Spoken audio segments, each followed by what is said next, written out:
오셔가지고 전세로 혹시 살고 계신 분? 저요? 한 명밖에 없어요? 대화만 안 하겠다고 하시는 분들 많기 때문에 그런 매물 구하기도 쉽지 않아가지고 이제 놀았던 곳은 약간 보증금 비싸서 그거는 왜 이렇게 비싸요? I'll make you move like your boots are on fire. I'll make you jump like you touch a live wire. Ain't no sitting down when I get in the zone. Just give me my crown, let the king take his throne. 세계 청년들의 주거 문제를 알아보는 Hey Towners. 안녕하세요. 저는 이한솔입니다. 제 옆에는 오늘 전문가로 말씀 함께 나눠주실 김승주 박사님 나와 계십니다. 안녕하세요. 네, 오늘 영상에서는 전 세계 인류가 직면한 청년 주거 문제에 대해서 다룰 예정입니다. 유엔은 5월 21일을 세계 문화 다양성의 날로 지정하고 있는데요. 이날을 맞이해서 오늘 특별한 토론이 열리게 됩니다. 한국 주거 문제가 좀 다른 나라에 비해서는 좀 심각한 편이기도 하잖아요. 그래서 이제 이 문제에 대해서 세계 청년들의 생각을 좀 같이 들어보고자 저도 좀 도움을 드리고자 이 자리에 나오게 됐습니다. 네, 그리고 우리 전문가님과 함께 현재 한국에 살고 계신 6분의 각국을 대표하시는 패널들이 오늘 이 자리에 함께 나오셨습니다. 한국 대표 김민섭님. 안녕하세요, 김민섭입니다. 네. 다음으로 미국 대표 에이버리님. 네, 저는 에이블입니다. 반갑습니다.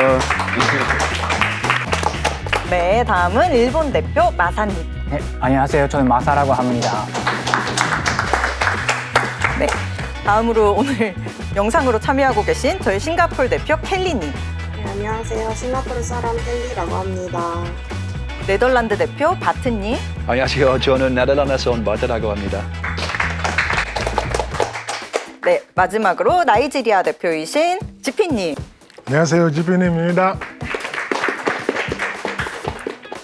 오늘 이 토론을 위해서 무려 6개국에서 모였는데요. 오늘 과연 어떤 얘기를 들을 수 있을지 참 기대가 됩니다. 네, 6개나 되는 나라에서 모인 만큼 각국의 굉장히 다양한 주거에 대한 이야기를 들을 수 있을 것 같은데요. 그러면 가장 먼저 좀 저희 한국하고 제일 좀 가까이 있는 우리 일본에서 온 마사님의 얘기를 들어보고 싶어요. 네, 마사님, 저희 그 일본에는 주거 공간의 형태가 어떻게 주로 되어 있나요? 그 한국이랑 크게 차이는 없어요. 근데 그 일본에서도 그 아파트와 단독주거 있습니다. 근데 한국에서는 그 아파트를 뭐가 좋아하는 분들이 많다고 들었는데 그 일본에서는 그 반대로 그 단독주거를 좋아하시는 분들이 많아요. 네, 그런 거를 조금 차이가 있는 것 같아요. 네, 네.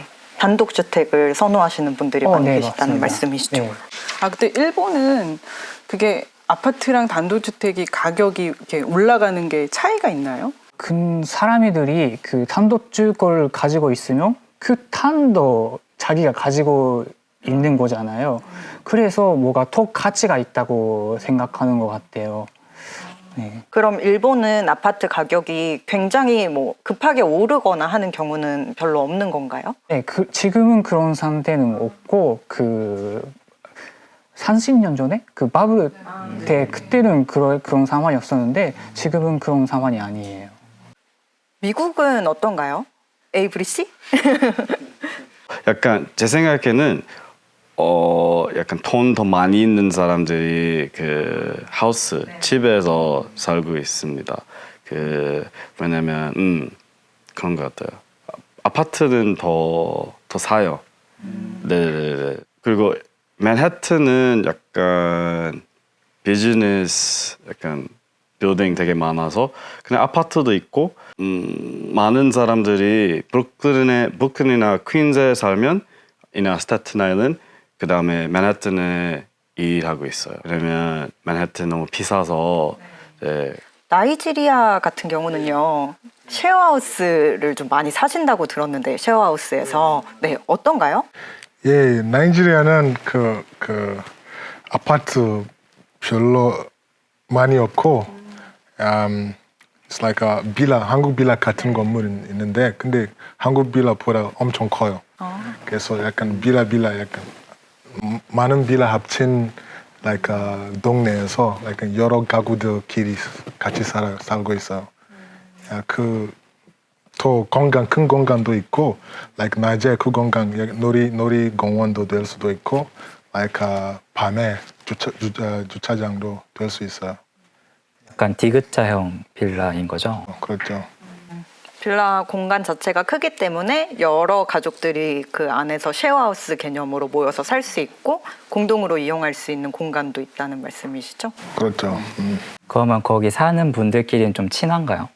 한국 경우에는 약간 이웃, like 옆에 사는 사람도 이름도 모를 수도 있고, 맞아요. 근데 우리나라는 진짜 너무 친해요. 우리 동네 like 1km 사는 친구들 이름까지 다 알고 있고, 우리 엄청 너무 가까워요. 예. 그 네덜란드 같은 경우도 혹시 공용 공간이 많이 중요한 편인가요? 나이지리아처럼? 네, 조금 비슷해요. 똑같아요. 그 네덜란드에서는 그 사람들을 그 집으로 초대합니다. 그래서 친구 아니면 가족 만날 때 그 집에서 만나요.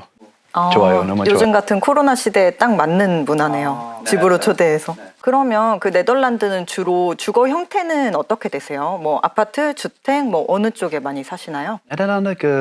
네덜란드는 한국처럼 그 높은 아파트는 아니지만 그 아파트나 단독 주택 아니면 그 다세대 주택도 많이 있어요. 그리고 네덜란드 대부분의 사람들은 그 3층짜리 주택도 많이 3층짜리에서도 많이 살아요. 그 주택은 특별한 집도 있어요. 그 강에서 그 배에서 생활하는 사람도 많이 있어요. 보트하우스. 보트하우스, 플로팅 보트하우스. 근데 좋지만 그 저는 작년에 독도에 갔다 왔어요. 그 배에서 몸이 안 좋아져서 그래서 조금 못 자요. 못 잘 것 같아요. 네덜란드랑 나이지리아 그 주택 유형 얘기 들어보니까 이제 저희가 노후주거지에서 그 가로주택 정비 사업 같은 거를 해서 결국에 이제 지으려고 하는 주택의 형태가 지금 이제 나이지리아랑 네덜란드에 있는 그런 형태인 것 같아요. 그러니까 중정형의 주택이면서 정원을 같이 공유하고 또 이웃들이 그 같은 공간에서 이렇게 좀 교류를 잘 할 수 있도록 하는 거를 저희도 꿈꾸면서 그렇게 노후주거지를 그렇게 개선해 나가려고 검토를 많이 하고 있는 것 같은데 아주 답변들이 다양하고 흥미로워서 한국과는 좀 많이 다른 것 같은데요. 지금 여기 계신 분들도 이제 외국에서 오셨잖아요. 한국에서 독립해서 사시기까지 어려운 점들이 좀 많으셨을 것 같아요. 우리 싱가포르에서 오신 켈리님도 이런 경우로 이제 서울에 이주를 하셨을 것 같은데요. 켈리님은 어떻게 서울에 오게 되셨어요? 네, 저는 싱가포르에서 평생을 살다가 이제 대학을 올라오면서 유학하게 되었는데요. 이제 입학하고 뭐 유학이니까 어쩔 수 없이 다른 나라로 가야 되는 경우이기 때문에 네, 이렇게 서울에 오게 됐습니다. 내친 김에 민섭 씨 얘기도 좀 들어볼까요? 원래 서울에 사셨나요? 아니요, 저는 울산에서 학교를 나왔고요. 거기 지방에 있다가 이제 서울에 취직하면서 올라오게 됐어요. 취업 때문에 네네네. 오신 경우. 다들 그렇게 꿈꾸시던 대로 아니면 이제 일이나 직장이나 뭐 학교 때문에 서울에 와서 살고 계신데 오셔가지고 전세로 혹시 살고 계신 분? 저요. 한 명밖에 없어요? 처음에는 합정역 가까운 옥탑방에서 월세로 살았지만 결혼하는 후에 갑자기 제 아내 부모님 거기 옥탑방에서 살지 말라고 해서 신혼집으로 이사했어요. 그래서 지금 작은 빌라에서 그 전세로 살고 있어요. 하지만 그 보증금은 2억 원이었는데 그 돈이 없어서요. 진짜 비쌌어요. 그래서 돈 받으려고 그 은행에 가야 했어요. 그 신혼부부 위해서 그 특별 전세 대출 있어요. 당이라. 네. 그 대출 그 은행은 대출 80%만 내고 그래서 우리 남은 20% 내야 해요. 그 20%도 비싸서 저 부모님, 아내 부모님한테 돈 빌려야 해서요. 외국인도 신혼부부 전세 대출이 가능한지 저는 지금 처음 알았거든요. 바트 씨는 지금 결혼을 하시고 전세 대출을 받으시는 게 가능하셨던 상태라서 좀 특이한 경우인 것 같고, 다른 분들은 다 그러면 월세로 지내시는 건가요? 네, 저는 월세. 다른 분들 다 월세로 살고 계신데 혹시 그 다른 나라에도 전세라는 제도가 있나요? 제가 듣기로는 한국에만 있다고 들어서. 전세가 뭐예요? 전세가 뭔지 모르. 저기는 확실히 없네. 미국에는 확실히 없고. 어떻게 설명해요? 이거 네덜란드에서도 없어요. 이렇게 전세 들어가려면 처음에 큰 보증금을 마련해야 돼서 많이들 부담스러우신데, 혹시 민섭 씨도 전세 제도는 알고 계시죠? 네, 알고 있습니다. 근데 월세로 사시는 이유가 뭐 이런 건가요?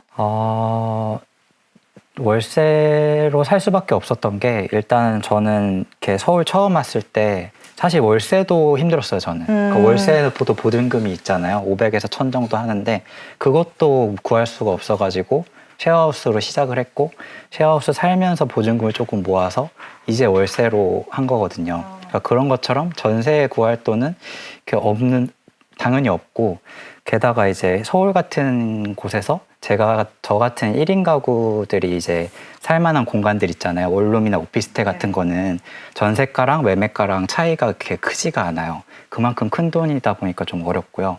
근데 전세 대출도 있는데 저도 이제 받을 수 있는 환경이 있기도 했고 아닌 경우도 있긴 한데, 그런 전세 대출이 가능한 매물들도 찾기가 쉽지 않아요. 그러니까 주인분들께서 전세 대출 해도 돼요 하면 안 하겠다고 하시는 분들 많기 때문에 그런 매물 구하기도 쉽지 않아가지고, 그래서 이제 뭐 어쩔 수 없이 월세로 살고 있고 항상 전세로 가고 싶은 마음은 있습니다. 근데 이제 어쨌든 우리나라에서 이렇게 전세라고 이렇게 다른 나라에는 없는 이런 게 가능한 거는 집을 빌려주려고 하는 사람과 그리고 빌리고자 하는 사람의 이 원트가 만나는 거죠. 예, 수요가 이렇게 딱 맞아 떨어지는 그런 상황인 건데, 집주인 입장에서는 돈을 다 내지 않아도 이제 전세 보증금이 되게 큰 돈이잖아요. 그 돈을 갖고 얼마만 더 보태면 그 집을 살 수 있잖아요, 자기가. 그래서 집을 빌려주는 사람 입장에서도 전세가 좋은 거고, 그리고 이제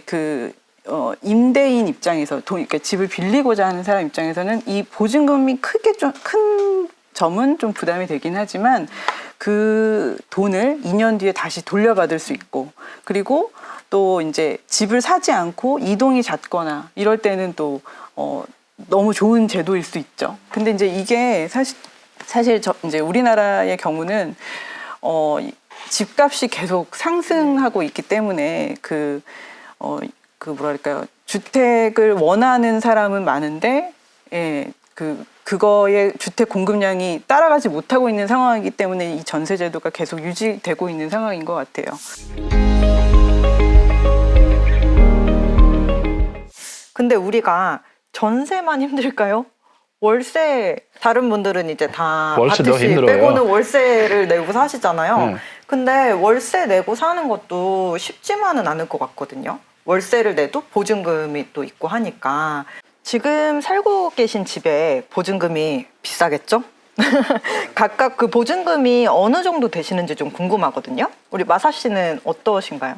네, 제가 처음에 왔을 때 제일 놀랐던 곳은 약간 보증금 비싸서 그때는 1000만 원이었어요. 1000만 원. 네. 네.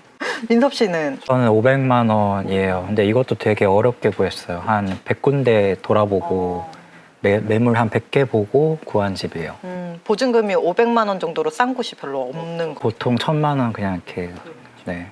한국에서는 보증금 맞아요? 네, 맞아요. 왜 새로운 어휘 배웠어요. 그거는 왜 이렇게 비싸요? 그러니까요. 보증금 왜 이렇게 비싼 거죠? 그러게요. 그러니까 왜 이렇게 비싼지 모르겠는데, 제가 2015년에 나온 서울시 청년주거 실태 보고서를 보니까 그 청년들을 대상으로 한 그 가구원들의 약 한 70% 이상이 다 부모로부터 이제 독립에 필요한 자금을 지원받는 걸로 그렇게 설문조사 결과가 나왔더라고요. 그러다 보니까 부모님들한테 지원을 받는 거를 좀 당연하게 하고 청년도 그렇고 부모님들도 그렇고 그리고 또 그런 부분 때문에 부모님들이 같이 이제 청년들이랑 같이 손잡고 이렇게 집을 구하러 갔을 때 그냥 보증금을 좀 더 높이고 월세를 좀 낮춰주세요. 이렇게 하는 요구들도 꽤 많은 편이에요. 그래서 오히려 이제 이렇게 외국에서 우리나라를 잠시 방문한 외국인 입장에서는 그 500만 원, 1000만 원도 되게 큰 돈이잖아요. 갑자기 이제 그 돈을 구해야 되니까. 근데 이제 국내에서 계속 이렇게 살고 있는 사람들 입장에서는 돈을 더 많이 내고 어떻게 뭐 대출을 받든 어떻게 해서라도 돈을 더 많이 내고라도 월세를 좀 더 줄이는 게 그 생활하는 청년들에게는 더 낫다고 생각하시는 것 같아요. 그래서 이제 그런 게 수요가 좀 맞는 상황.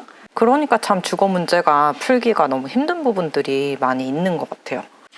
저희가 이렇게 전세, 월세, 뭐 주거 형태, 각 나라의 상황들 이렇게 얘기를 쭉 나눠봤는데 분위기가 그러다 보니까 우리가 사실 다들 돈이 많이 없잖아요. 분위기 너무 무거워졌으니까 좀 긍정적인 얘기를 해보도록 하죠. 어느 집에서 살고 싶은가? 우리의 꿈은 무엇인가? 그 얘기를 좀 해보려고 하는데요. 우리 민섭 씨는 어떠세요? 어떤 집에서 살고 싶으세요? 사실 아직은 이제 초년생이다 보니까 어떤 집 서울에서 특히나 집을 구한다는 개념이 이제 저한테 아직은 먼 얘기라 가지고 솔직하게 말하면 구체적으로 생각해 본 적이 없어요. 이럴 수가. 꿈조차 꿀 수 없는 이 대한민국의 현실입니까? 어떻게 될지 모르겠어요. 아유, 너무 안타깝네요. 다른 분들은 어떠실까? 켈리 씨는 지금 살고 계신 집에 만족하시나요? 혹시 어떤 집에 살고 계세요? 저는 지금 낮은 빌라에 있는 원룸에서 살고 있는데 나름대로 만족하고 있는 것 같아요. 근데 이거 계약이 얼마 안 남았거든요. 그래서 지금 안 그래도 요즘에 되게 고민을 많이 하고 있었는데 이사 갈까 말까. 그래서 아직 고민 중입니다. 그러면 이사를 가신다면 어떤 집에서 살고 싶으신가요? 저는 지금 살고 있는 집이 다 좋은데 조금 평수가 적은 편이어가지고 조금 더 넓은 편인 집으로 이사 가고 싶어요. 우리가 아까 민섭 씨도 딱 섣불리 어느 집에서 살고 싶다 얘기하기조차 어려운 이 현실에서 이 서울에서 내 집을 산다, 내 집에서 산다. 요거 굉장히 어려운 얘기죠. 근데 다른 나라 분들은 혹시 서울이 아닌 다른 나라에서 고국에서는 독립해서 살 때 어떤 방식으로 좀 더 쉬운 방법들이 있는지 아까 우리 계속 이제 보증금 얘기하면서도 얘기 나눴지만 다른 나라에는 이런 청년들의 주거를 도와줄 수 있는 어떤 제도들이 있는지 그런 게 좀 궁금하거든요. 일본 얘기부터 좀 들어볼까요? 혹시 일본에는 청년의 주거를 위한 이런 지원 제도나 이런 것들이 좀 있나요?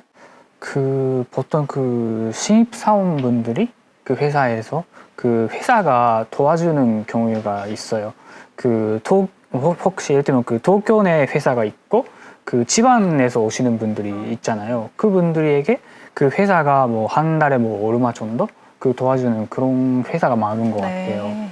그리고 회사가 가지고 있는 기숙사 같은 것도 있어가지고 기숙사. 네, 그런 곳에 사는 분들도 있어요. 그렇군요. 네. 예전에 제가 어떤 다큐멘터리 봤는데 네. UR이라고 공공주택 제도도 있더라고요. 네, 맞아요. 그것도 조금 안내를 해주시면 좋을 것 같아요. 네네. UR은 정부 나라가 건물을 가지고 있는 개념인데 보통 아까 제가 월세 4배 정도 보증금 같은 거 있다고 이야기했는데 그런 거 없이 더 싸게 약간 살 수 있는 시스템이에요. 그래서 그쪽에 집을 찾아는 분들도 있어요. 근데 그렇게 좀 월세는 싸게 들어갈 수 있지만 그것도 뭐 직장을 다니거나 돈을 벌어야 또 들어갈 수 있는 건가요? 아니면 수입이 없어도 들어갈 수 있는 건가요? 수입이 없으면 아마 못 사는 것 같고 어느 정도 뭐가 필요한 것 같아요. 그러면 뭐 완전히 학생들이 가긴 좀 힘들지만 사회 초년생들 정도는 들어갈 수 있는 그런 것 같아요. 좀 덜 까다롭고 그런 느낌으로 보면 되는군요. 켈리 씨, 혹시 싱가포르 같은 경우는 저희 지금 얘기하고 있는 이런 뭐 주거에 대한 지원 제도 이런 게 좀 있을까요? 싱가포르는 보통 BTO 분양 제도라는 게 있는데 이게 약간 한국의 청약 제도랑 비슷한 면이 있긴 한데요. 근데 청약 제도보다 경쟁률이 그렇게 높지는 않고 보통 일반 경우에는 한 5번 정도 시도하면은 보통 그게 되거든요. 그 당첨이. 그래서 엄청 많은 사회 초년생들이 뭐 결혼할 때 이런 제도로 첫 집을 마련하는 경우가 되게 많은 것 같아요.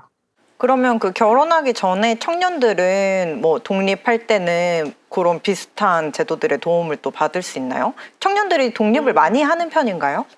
네. 그래서 보통 결혼까지는 다 부모님이랑 같이 사는 경우가 되게 많고, 그 다음에는 결혼하고 BTO 제도로 첫 집을 마련하는 경우가 되게 많은데, 보통 BTO는 계약금을 그 집 전체 값의 한 5%나 10% 정도 그거를 먼저 내고, 그 다음에는 그거 당첨되고 집이 짓고 나서 들어가서 한 99년 동안 그 남은 집값을 할부금으로 내는 그런 방식이 있어요, 싱가포르에서. 그러면은 그 99년 대출이라는 게 되게 흥미로운데 99년 뒤에 그거를 다 갚고 나면은 그 집 소유권은 나한테 오는 거예요? 그 집 자체는 나라 거여가지고 그 99년이 지나면 나라에게 다시 돌아가거든요. 그래서 보통 경우에는 그 99년이 만료되기 전에 그 집을 팔거나 아니면 99년이 되고 아직도 그 집에서 살고 있으면은 그 나가야 되긴 한데, 근데 대신 정부에서 다른 집을 구할 수 있는 방법으로 뭐 지원금이나 그런 식으로 다시 새로운 집을 구할 수 있도록 도와줘요, 정부에서. 근데 그게 되게 좋은 제도 같은데 BTO는 여러 번 당첨이 될 수 있나요? 아니에요. BTO는 무조건 그 다른 집에 대한 소유권이 없어야 하고 첫 집 살 때만 그런 그 신청이 가능해요. 나이지리아 같은 경우는 좀 어떤 방식으로 거주를 많이 하시나요? 예, 나이지리아는 그 월세, 청세 같은 거 없고 그냥 연세만 있어. 연세요? 예, 내년에 돈 내는 거. 저희도 뭐 제주도 같은 데는 연세가 있다는 얘기를 듣기는 들었어요. 했는데 그럼 연세면 월별로 내는 것도 아니고 돈을 꽤 많이 내야 되는 거 아닌가요? 그렇죠. 그러면 그 돈은 어떻게 마련해요?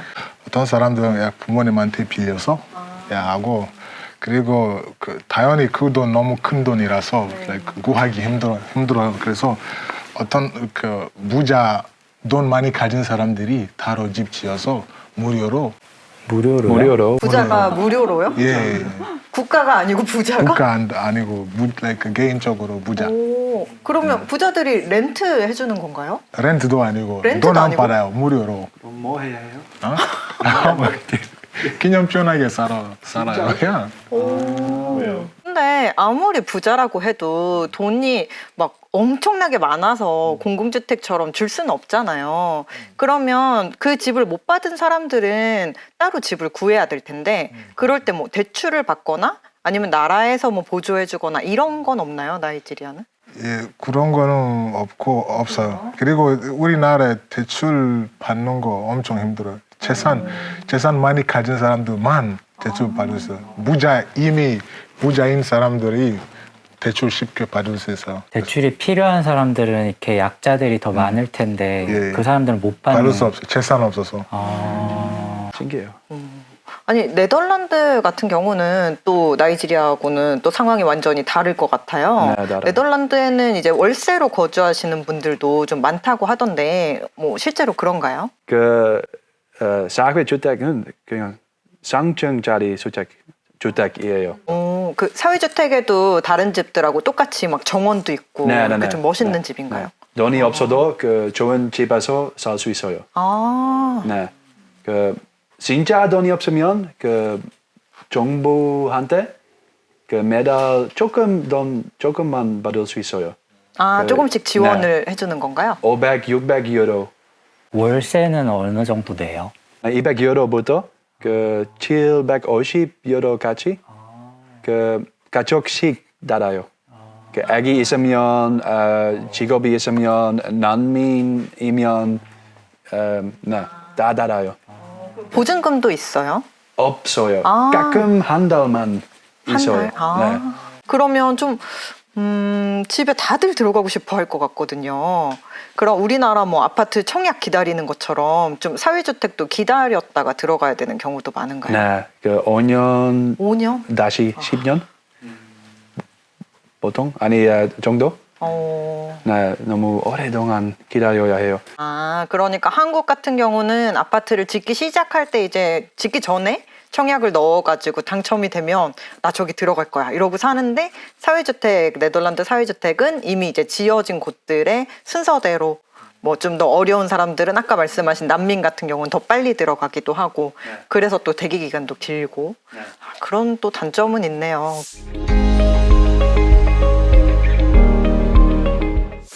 예, 모두 다 되게 유익한 대화였던 것 같은데 지피 씨는 어떠셨어요? 우리 오늘 여기 와서 다른 나라 이야기 들어보니 전부가 하는 제도이잖아요. 그러니까 사람들, 그러니까 돈 없는 사람도 많이 도와주고 있고, 집 사게 사는 거나 무료로 사는 거나 하면 그런 거 있으면 다른 목표에 집중할 수 있고, 예.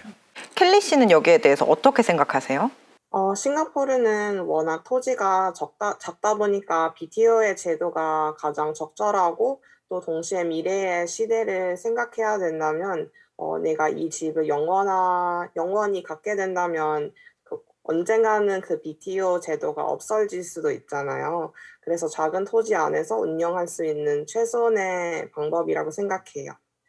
한국에서 집을 사는 것도 역시 다달이 낼 금액이 한 번에 내는 것뿐이지 결국 큰 차이는 없지 않을까요? 그 금액을 다 합쳐서 생각했을 때 저 역시도 집을 재산의 가치로 본다기보다는 그냥 온전히 그냥 사는 목적으로만 거주 목적으로만 보는 시각이 형성이 된다면 한국의 거주 문제도 조금 줄어들지 않을까라는 생각을 합니다.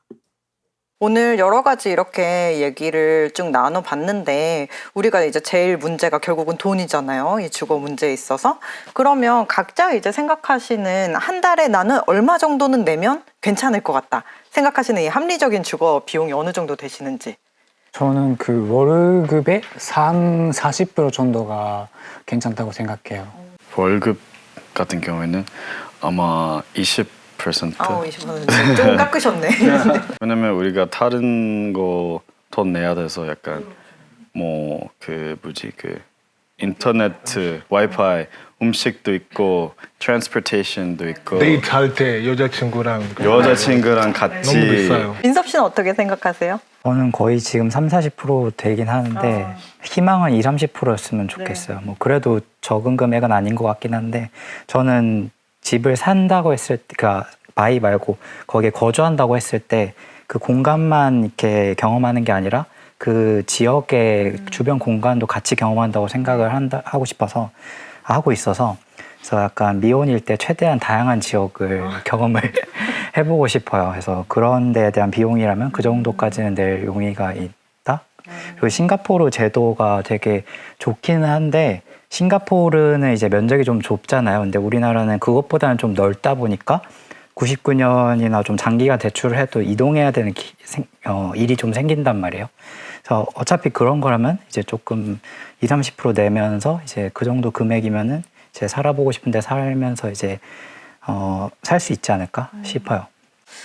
오늘 이렇게 쭉 얘기를 나눠보니까 제 생각에는 우리 민섭 씨의 마음이 제일 궁금해요. 예, 한국에서 사시면서 오늘 다른 나라 얘기들 많이 들어보셨잖아요. 좀 지금 뭔가 표정도 더 진지해지고 심각해지신 것 같은데 오늘 얘기 쭉 들어보시니까 어떠셨는지 좀 소감을 말씀해 주십시오. 사실 이제 비슷한 나이대에 비해서는 이제 주거 문제나 부동산에 대해서 큰 관심을 두지 않고 있었는데 그런데 이제 오늘 다양한 얘기들을 들어보니까 이 문제에 좀 더 관심이 가지고 이렇게 바라봐야겠다, 좀 관심을 가져야겠다는 생각이 확실히 들고요. 오늘 만난 나라들의 정책을 이제 우리나라에도 이제 뭔가 잘 적용할 수 있는 부분이 있다면은 그랬으면 좋겠다는 생각이 드네요. 네. 다음에 만나뵐 때는 어느 집에서 살고 싶으신지 그 꿈이 좀 생기셨으면 네. 하는 그런 바람이 있네요. 아니, 좀 전에 그 말씀해 주셨던 것처럼 사실 저도 오늘 얘기를 들으면서 제일 많이 들었던 생각은 우리나라의 임대주택 제도에서도 상당 부분 다 이렇게 이미 실행하고 있는 부분들을 많이 말씀들을 해주셨어요. 그런데 이제 얘기를 들으면서 오히려 네덜란드엔 그런 제도가 있고 또 너무 좋겠어요. 나이지리엔 그런 것도 있고 막 이런 반응이었잖아요. 근데 사실 어떻게 보면 이게 그 앞으로의 주거복지 정책이 더 가야 할 방향인 것 같기도 한데 주택 공급을 더 많이 늘리고 그리고 또 청년들한테 딱 맞는 보증금 대출이나 혹은 월세 지원 같은 정책들을 많이 만든다고 해도 또 그것들을 청년들이 잘 모르는 상태로 있으면 아무 소용이 없잖아요. 그래서 아마 그런 부분들을 좀 더 이제 공공 파트에서도 더 노력을 해야 될 것 같긴 한데 지금 이제 제가 재직 중인 SH에서도 희망하우징, 두레주택, 도전숙 이렇게 청년들을 대상으로 하는 임대주택 유형이 굉장히 세분화돼서 많이 있고 사실 제가 이제 요걸 준비를 하면서 그 청년 전세 대출을 받으면서 좀 고려해야 될 점 그런 것들을 좀 찝어달라는 말씀들을 해주셨어요. 그런데 이제 그걸 질문을 받았을 때 사실 저도 이제 제가 청년이 아니다 보니까 청년에 대해서 어떤 상품들이 있는지 저도 검색을 해봤었거든요. 그런데 관련된 정보를 정말 유튜브 웬만한 인터넷에서 정말 너나 할 것 없이 다 소개를 해주고 있더라고요. 그래서 이게 사실은 그 정보의 비대칭성이라고 알고자 하는 사람들은 점점 더 많이 알게 되고 아까 민섭 씨처럼 과거의 민섭 씨처럼 관심이 없었거나 너무 먼 나라의 얘기라고 생각했던 분들에게는 그런 게 있으면 좋겠는데로만 끝나는 그런 것들이 많은 것 같아요. 그래서 청년분들이 자기의 권리니까 어떻게 생각하면 더 많이 좀 찾아보시고 공부하시는 게 어차피 내가 살 주거를 그 공공이 제공해주는 상품을 잘 누릴 수 있는 방법을 공부하는 방법이라고 생각하시고 그게 사실은 어떤 것보다도 더 중요한 부분일 수 있을 것 같아요. 꿈을 꾸세요. 좋은 공간을 상상해 보세요라고 하는 게 되게 이렇게 좀 배부른 얘기일 수도 있을 것 같아요. 그런데 결국에는 아까 말씀드린 것처럼 한정된 재화 안에서 우선순위라는 건 생길 수 있잖아요. 그래서 아까 바트 씨도 얘기해 주셨지만 네덜란드 사람들은 정원이 꼭 있어야 되고 그리고 나이지리아에서도 그 주민들끼리 같이 그 공유하는 공용 공간 같은 것들 그런 거에 대한 필요성 이런 것들을 좀 많이 중요하게 생각한다고 하셨는데 그런 것처럼 나는 공원이 꼭 가까이 있어야 된다 했지 그리고 나는 주변에 고깃집이 꼭 하나는 있어야 된다 할지 아니면은 정말 분위기 좋은 카페 하나 정도는 있어야 된다 할지 아까 민서 씨도 잠깐 말씀해 주셨지만 이 주거라고 하는 게 되게 인생에서 생각해 보면 좋은 그 경험이 될 수 있잖아요. 근데 우리가 제가 이 말씀을 드리면서도 계속 청년들한테 그 지금 보증금이 너무 비싸고 그런 상황에서 주거라고 하는 게 어떤 경험으로 내 인생에서 어떤 가치로 다가올 수 있을지를 고민해 보라고 하는 게 되게 어떤 얘기로 들릴 수 있을지 모르겠지만 살아본다라고 하는 거 그리고 그 지역을 느낀다고 하는 것들을 내 인생에서 되게 중요한 경험이 될 수 있으니까 그냥 이렇게 단순히 이 기간을 어디선가 그냥 거처로서 보내야 한다라고만 생각하시지 마시고 좋은 경험으로서 이 지역을 경험한다. 그리고 이 지역은 또 어떨지 한번 기대된다. 이런 식으로 좀 여행하듯이 그렇게 좀 그 자기가 살고 싶은 주거 공간에 대해서 좀 깊이 사유하고 공부도 하고 그러시면 어떨까 하는 그런 생각들이 듭니다. 네, 이렇게 오늘 6개 국가에서 이제 각국의 대표로 나와주셨는데요. 패널분들께 모두 너무 감사드리고요. 우리 이런 청년들이 앞으로도 행복한 주거 공간에서 많은 경험을 해내면서 이렇게 살아갈 수 있는 그런 기회가 오늘 됐으면 좋겠습니다. 모두 다 함께 관심 부탁드리고요. 그럼 저희는 이만 인사드리겠습니다. 지금까지 헤이 타운홀스였습니다. 안녕히 계세요.